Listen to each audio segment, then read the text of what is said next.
So yan, di pa tayo natapos nag-video ngayon mga beng-beng, nagwe-vlog ngayong December 4. So pang-8 na yata na unit to mga beng-beng. So eto po mga beng. Yan, di pa po tayo tapos mag-video ngayon mga beng-beng, December 4. At may humabol ulit. Ayan po kay Sir Mark Ezekiel. Ayan po mga beng-beng, napakaganda ng unit niya. So hindi lang gaano kita dahil nakagato siya. Ayan po, napakaganda. Manlapat PCP po yung kanyang unit. Ayan, manlapat PCP, napakaganda. Manlapat PCP na big scope yung nilagay niya, pang 6x24x50 na po. Then pinalagyan niya ng bipod. Ayan o. So ayan mga beng-beng, gusto niya malaki yung scope at may bipod. So yan, talagang todo gastos. Siguro nakuha ng bonus ni sir mga beng-beng. So ayan po, salamat po sir sa tiwala. So tara, subukan natin itong unit ni sir. Syempre hindi lang dapat maganda yung unit, dapat maganda rin performance. So tara, lapitan. Hindi natin lalapitan. Video natin mga beng-beng. Ayan. So ito po yung ating sidecam, talaga malilinaw mga beng-beng, sa mga naghahanap. Available pa po yan. So tara, subukan po natin itong unit ni sir. Gamit ang Meteor pellet po. Meteor pellet ang ating gagamitin. Susubukan. Undersized, unsorted, straight from the box. So tara, subukan po natin. Sir Mark Ezekiel, ito na po yung unit. So first shot po, subukan natin.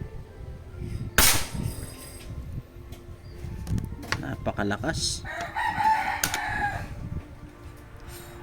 Second shot. Third shot. Fourth shot. Pang-apat. Pang-lima. So yung groupings natin nasa ilalim, ginawa ko lang ano kasing tawag dito, reference point yung ating unang shot, kasi para hindi pa bago-bago po yung ating aim. Pang-lima. Pang-anim. Pang-pito.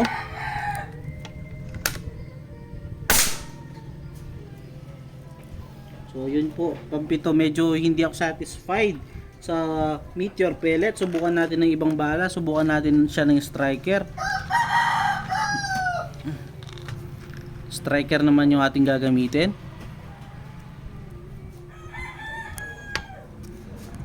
Striker Diabolo. Dito naman po, first shot using striker. So yun, bandang ilalim siya, second line sa ilalim. Tandaan na lang natin siya kung saan tumama, dyan. So yun, maganda tumama using striker. So sa striker tayo. Ganyan lang po mga beng-beng. Tinatandaan ko lang saan tatama, tapos i-zero ko. Tapos subukan natin siya ng iba't ibang bala hanggang makita natin kung saan siya fit. So kagaya nito, striker, third shot na tayo. Fourth shot using striker. Pasok. Fifth, pang-lima. Ganda tumama sa striker mga beng-beng. Ayan. Akala ko kanina maganda nang tumama sa Meteor, kaya ganun yung ginamit natin kanina. So pang-anim. Pero mas magandang tumama pala sa striker. Kaya ganyan po yung ginagawa namin. Kung ano po yung pinadala naming bala sa inyo, yun po yung fit sa inyong unit. Kaya kung ano po yung pinadala natin, yun yung gagamitin nyo. Pang-8. Diba?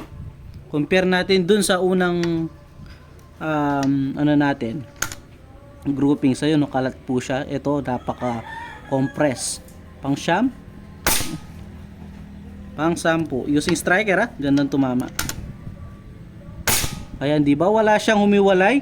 Dikit-dikit lahat compare dito sa Meteor. So yun, hindi natin proceed, 7 shot pa lang tayo dun kanina sa ating Meteor. In-stop ko na dahil hindi ako satisfied. So kaya ito mga beng-beng, ayan ang naging resulta using our testing using Striker Diabolo and Meteor. So yun po, mas okay siya sa kaya ayan, resulta niya napagandang tumama. So tara, lapitan po natin yan sir para makita ninyo, no?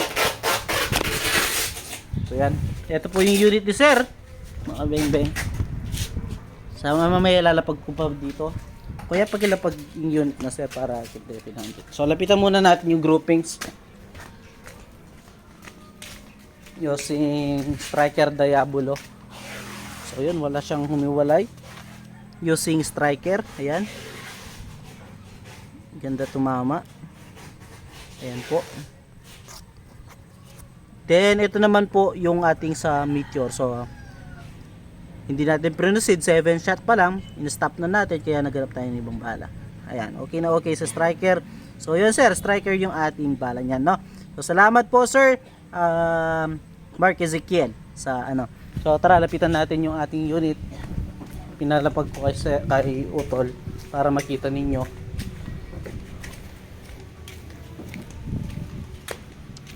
Naalis lang yung side cam. Ayan, talakad mo.